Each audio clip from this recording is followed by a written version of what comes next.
greetings, mortals. Some sanctuaries were never meant to offer salvation. They were built on blood, on bones, on secrets older than their stone.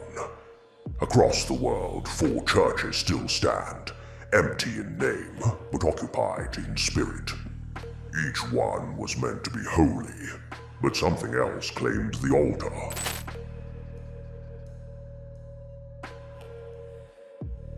There's a patch of land in Kansas where time forgets you, where watches stop, where compasses spin, where the air hums like it's holding its breath. It's called Stull, a rural town barely visible on the map. Blink and you'll miss it. But beneath its quiet soil lies one of the most feared legends in American folklore, a cemetery where the devil himself is said to walk twice a year, on the spring and autumn equinox. They called it one of the 7 gateways to hell. At the center stood a small stone church, weathered, roofless, abandoned. But the stories clung to it like ivy. They said no rain ever touched its altar, that no bird ever perched on its stone, that when the wind passed through its windows, it whispered in a language no one could translate. And they said if you stood in the graveyard at midnight, you'd see him. Not a ghost, not a shadow, but him, the devil, cloaked, watching, emerging from a stairwell behind the church that allegedly descends into hell itself. That stairwell? It's real. Cracked concrete steps half buried in weeds, sealed now with metal. But the legends claim those who entered experienced time displacement, returning hours later with only minutes passed in their memory. Some never returned at all. One account speaks of a man who descended the steps during a dare in the 1980s. He came back whispering in a language no one recognized and died 3 days later in his sleep. And so it began, the legend of Stull. In the 1970s, the University of Kansas student newspaper published an article calling it a gateway to the underworld. That's when things spiraled. Paranormal investigators arrived in droves. Teenagers broke in at night. Graffiti appeared. Satanic symbols, pentagrams, inverted crosses. Then came the sacrifices, chickens, cats, even stories of children's clothing found near fresh dug holes. Locals started to talk, but only in whispers. People began to hear things, chanting from the woods, growling under the soil, bells that rang though there was no bell tower left. Dogs refused to enter the gates. People would walk in and suddenly feel as though they were being watched by something that didn't breathe. And then there were the cloaked figures. More than once, visitors claimed to see men in robes, black, faceless, standing between the gravestones, watching, not moving. When approached, they simply vanished. Others claimed to have seen eyes in the trees, not glowing, just watching. But the most persistent rumor, that the Pope himself rerouted his flight to avoid flying over Stull. Multiple sources confirmed the airspace above was avoided during a papal U.S. visit in the 1990s. Vatican officials deny it to this day, but in a town like Stull, denial feels like a confirmation. Because even if the church was forgotten by men, it hadn't been forgotten by something else. Then in 2002, the church vanished. One day it stood, crumbling but defiant. The next morning, demolished. No permits, no photos, just dust. Locals claimed it was done in the dead of night. No one saw trucks, no one heard machines. But by sunrise, the altar was rubble. They didn't tear it down to erase a myth. They tore it down to bury it. But it didn't work. The activity continued. If anything, it worsened. Investigators returned. Their cameras failed. GPS went haywire near the gates. One team captured an EVP, electronic voice phenomenon, whispering a phrase 3 times. He's still here. Locals began to warn visitors not to linger. Some said the air felt heavy. like it was thick with ash, even on clear days. Others reported photographs developing with figures that weren't there, silhouettes behind gravestones, a child's face in the chapel window, long after the chapel was gone. Time gets strange in Stull. Visitors have reported standing in the cemetery for 10 minutes, only to realize hours have passed. Phones drain suddenly, watches tick backward. One man said he felt his heart stop for 3 full beats, and then begin again. He never went back. And then there's the sound, not voices, not animals, just sound. A frequency too low to explain, too deep to ignore. You feel it in your teeth, behind your eyes. A sound that vibrates, then vanishes. There's no fence, no warning sign, just an open cemetery on a hill, waiting. And while the church may be gone, the altar is not. The stone foundation remains, overgrown, cracked. But beneath it, they say the stairwell is still there, waiting. Sealed, but not silent. Every equinox, people still gather. Some come to pray, others come to summon. A few come and never return. The devil walks in Stull, they say, but he doesn't come to frighten. He comes home. Because some churches are never truly abandoned. They're claimed, owned, repossessed. Stull is a paradox, a forgotten town made famous by fear, a church that no longer stands, but casts a longer shadow in its absence, a place where faith once lived, and something else took its place. And if you dare to go, don't look for proof. Just look over your shoulder, because in Stull, Kansas, some gates never close. Some churches decay with time, others rot from within.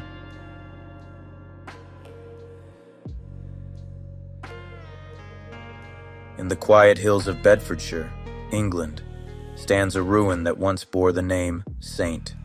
Mary's. It no longer has a congregation, no stained glass, no choir, just stone bones under gray sky, and a whispering reputation that has outlived its sermons. They say it's cursed, desecrated, claimed, and the first sign is silence, not peace, but silence that feels wrong, the kind that watches you walk in. St. Mary's was built in the 14th century, a simple country church, humble, remote, but by the 1960s, it had become something else entirely. The altar cracked, the graves disturbed, the walls marked. That's when the rituals began. Teenagers from nearby villages spoke of midnight ceremonies, hooded figures, inverted crosses, the smell of burning animals. Sheep were found gutted near the cemetery. Candles burned down in perfect circles. Locals found bones rearranged in symbols no one could explain. One farmer claims he saw 6 cloaked individuals dragging something into the nave. The next morning, a lamb was found dead, its heart removed, its eyes replaced with coins. The town was small, the whispers smaller, but the fear grew louder every year. The press dismissed it as teen hysteria, rural rebellion, but the church didn't return. And that's when the air changed. Paranormal investigators began to visit. One described it as a spiritual pressure cooker, a place that presses on your chest, that makes your skin hum. Several psychics refused to stay longer than 10 minutes. One collapsed near the chancel, gasping that something was reaching out through the stones. Visitors began reporting blackouts, sudden dizziness, fainting spells near the altar. Others saw red orbs floating among the gravestones. Not lanterns, not tricks of the eye, pulsing lights that moved with intent. And then there were the growls. Low, animalistic, coming from the altar itself. Multiple investigators described it the same way, like a massive dog just below the surface, clawing its way out. But there were no animals, nothing living near that stone. Photos taken at night often blur, not just from motion, but from interference. One picture shows a clear figure kneeling at the altar. Long arms, no face. It wasn't there when the shutter clicked. And the trees, they lean inward. Every branch around St. Mary's bows toward the ruin, as if pulled by something in the center. Something waiting. In the 1990s, local authorities tried to clean it up. Fences were installed, cameras, patrols. But the activity didn't stop. It got more selective. Only certain people were affected. Women reported nausea near the graveyard. Men became irritable, aggressive. One man said he didn't remember his visit, only waking up with mud on his shoes and dried blood on his palms. And always, the altar. No matter where you stood, it pulled your gaze. Locals began to say, "Don't stay past midnight. It listens." One folklore researcher investigating the site uncovered older records, pre-Christian ones. It's believed the church was built atop a druidic ritual ground, a place of transition, not just death, but movement, between realms, between worlds. And when Christianity came, they didn't replace the ritual. They buried it. And like all things buried, it clawed back up.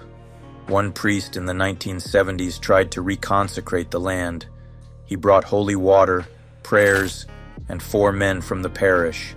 They lasted 2 nights. On the 3rd, the priest was found unconscious. His crucifix melted.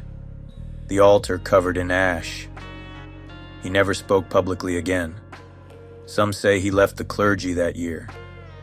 Another theory suggests the ley lines, the invisible paths of energy that connect sacred sites, converge at Clop Hill. That Street Mary's doesn't just sit on cursed land, it anchors it, that it draws dark energy the way other churches draw pilgrims. Some believe that what happened in the 1960s wasn't random rebellion. It was a reawakening, a spark on a fault line, one that still simmers, and it's still sparking. In recent years, hikers have reported strange lights in the ruin. Tourists have fainted. Drones lose signal overhead. EVPs have captured whispering voices in reversed Latin. Venit hic iterum. He comes again. One team left an audio recorder overnight. The next morning, they found it shattered, but the SD card survived. And on it, 43 minutes of silence. Then a single voice, "You opened it." No one has been able to trace the voice. No one remembers pressing record. St. Mary's is no longer a place of worship. It's a wound. A place that breathes in prayers and exhales nightmares. A church whose foundations were laid on ancient bones, and whose altar now drinks something far older than wine. Some say if you step into the ruin and close your eyes, you'll hear the old sermons, not the Christian ones, the older rites, the ones with no words, just rhythm, drum beats on stone, echoes of fire.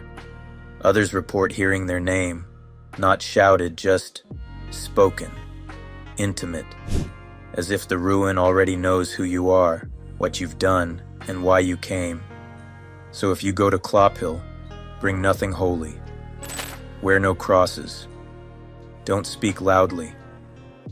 And whatever you do, don't stay past midnight, because it listens, and now it remembers you.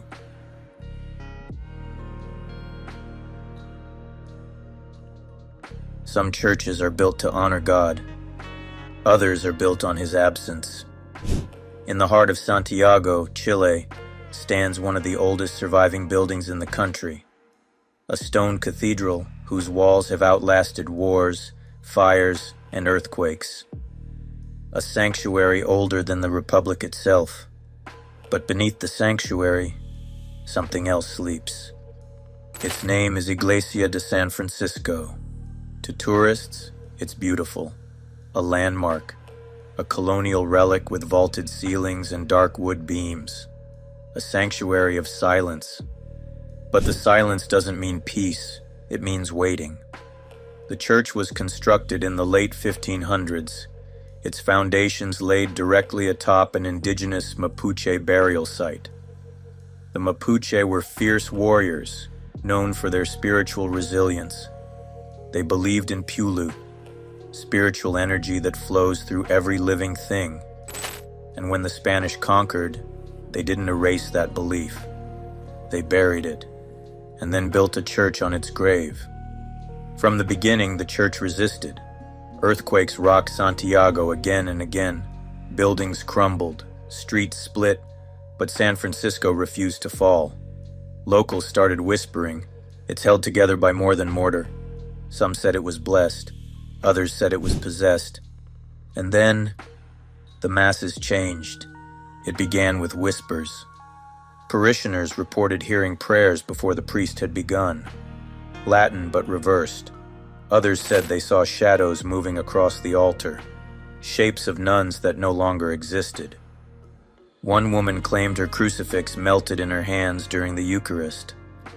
Another said she felt her spine lock as a voice whispered her full name from the ceiling.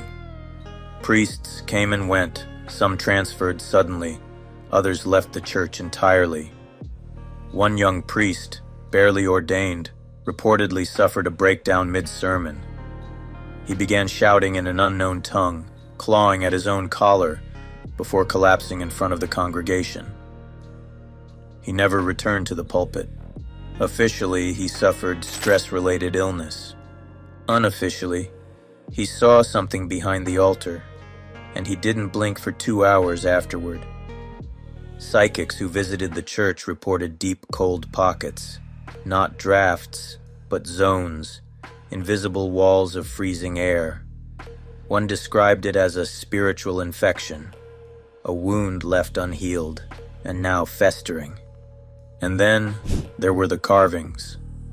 Hidden in the ancient beams of the ceiling are strange symbols, older than the church itself. Some match known indigenous protection marks. Others remain undeciphered. Scholars suggest they were left by converted Mapuche artisans, half prayer, half warning. The most prominent? A twisted spiral with 7 notches. The same symbol found in burial shrines across pre-Columbian Chile. A gateway, a seal, or a lock. Some now believe the church was never meant to be a house of God, but a prison for something older. During a restoration in the 1990s, workers uncovered a hidden chamber beneath the altar. Inside, decayed robes, handwritten Latin scrolls, a cracked statue of St. Francis with no eyes. The area was resealed. No explanation was given. Tourists still visit daily. Most feel nothing, but those who do feel it instantly. A weight, a whisper, a sudden cold behind the eyes. Some report losing track of time. One man stood alone near the confessional for 10 minutes, but was found outside the church, barefoot, staring at the sun. He had no memory of leaving. One woman collapsed after photographing the altar. The picture, blurred, but not from motion, from within, as if the camera couldn't focus through something else. One tour guide who worked at the church for over a decade said she eventually quit, not from fear, but from exhaustion. "It listens," she said.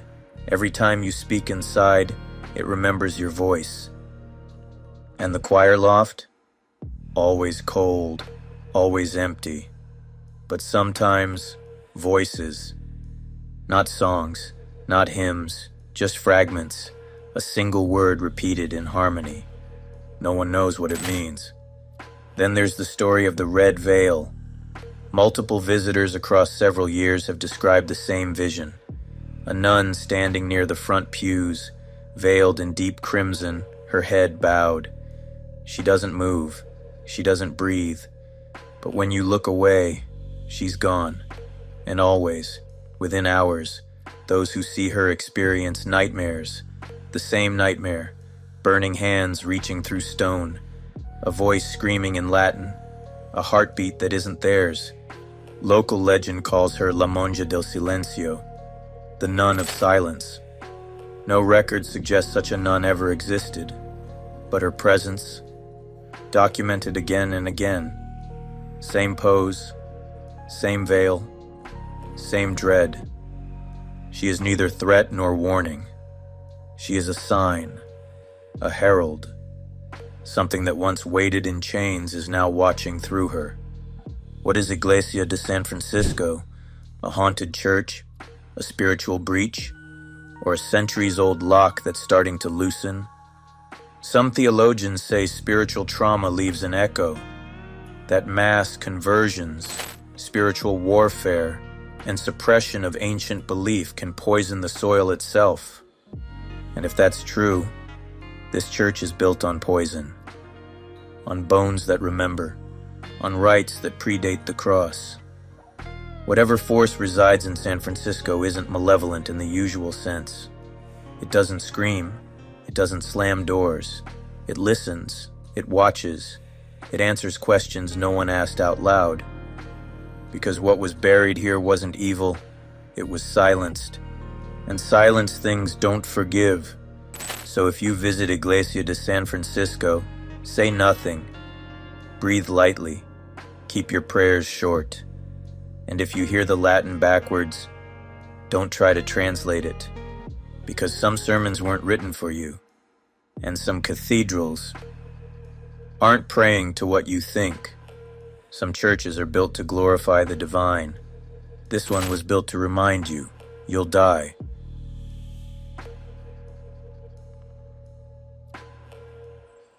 Evora, Portugal.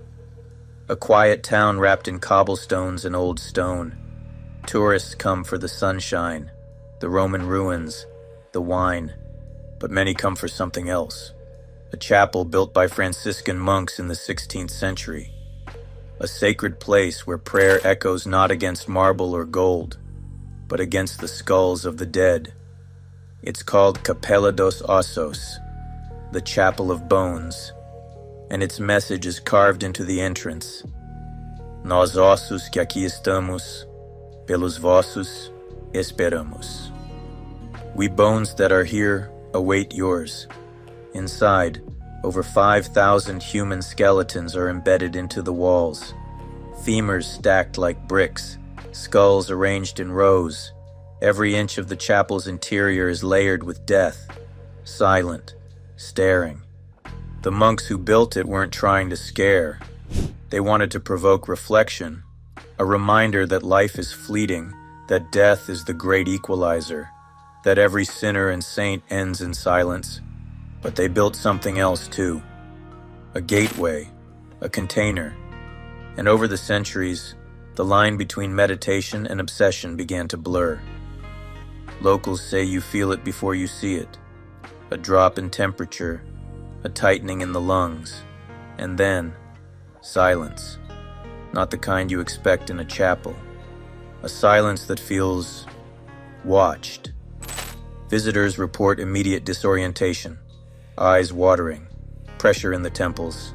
Some faint, others hear whispering, right at the threshold. A phrase in Portuguese, repeated again and again. They're listening. Inside, photos distort. Not from light, but from something else. Blurs. Shapes between bones. One tourist captured what appeared to be a full human silhouette pressed into the wall. Head tilted, fingers splayed, vanished in the next frame. The staff brush it off. Humidity, light tricks, pareidolia. But the staff don't stay late. Because when the lights go out, things shift. Caretakers speak of footsteps echoing after hours, of candles blowing out in perfect sequence, left to right, of cold that creeps up the spine, and the feeling of breath that isn't yours brushing your neck. One former guard refused to return after seeing what he described as a figure walking through the bones inside them, not in front. He quit that night. And then there's the chapel's altar. Simple, modest. But over the years it's developed cracks, no matter how often it's restored. Some say it's because the ground shifts. Others believe it's something beneath the altar trying to surface. In 1996, a storm triggered minor flooding beneath the structure. Repairs uncovered 2 mummified bodies beneath the floor, unlabeled, unburied, perfectly preserved. A child and an adult. No records, no explanation. The bodies were placed on display in glass cases at the rear of the chapel.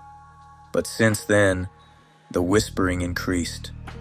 Tour guides began to report nausea. Guests mentioned pressure headaches, and some believe the child's eyes follow them as they walk.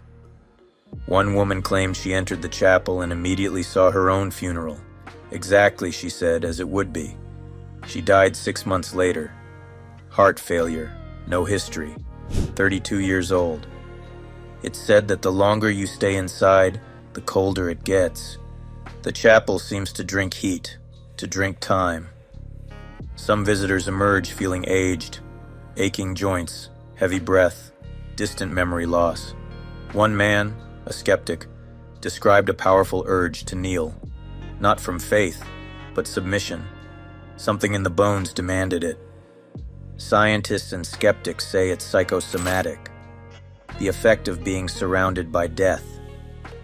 But the whisperers disagree. They believe the bones remember, that thousands of lives stacked into sacred geometry do more than remind. They retain. That emotion, pain, fear, all of it calcified into something that now lives in the stone. Some believe the chapel is an echo chamber for human spirit, that prayers spoken inside don't rise, they collect, that grief becomes sediment, that guilt vibrates forever. And if the monks thought they were making a place of peace, they were wrong. They made a vault, a structure that listens, that waits, that learns. The Chapel of Bones does not scream, it does not curse. It waits in perfect silence for visitors who think they're entering a museum. But it's not a museum, it's a mouth.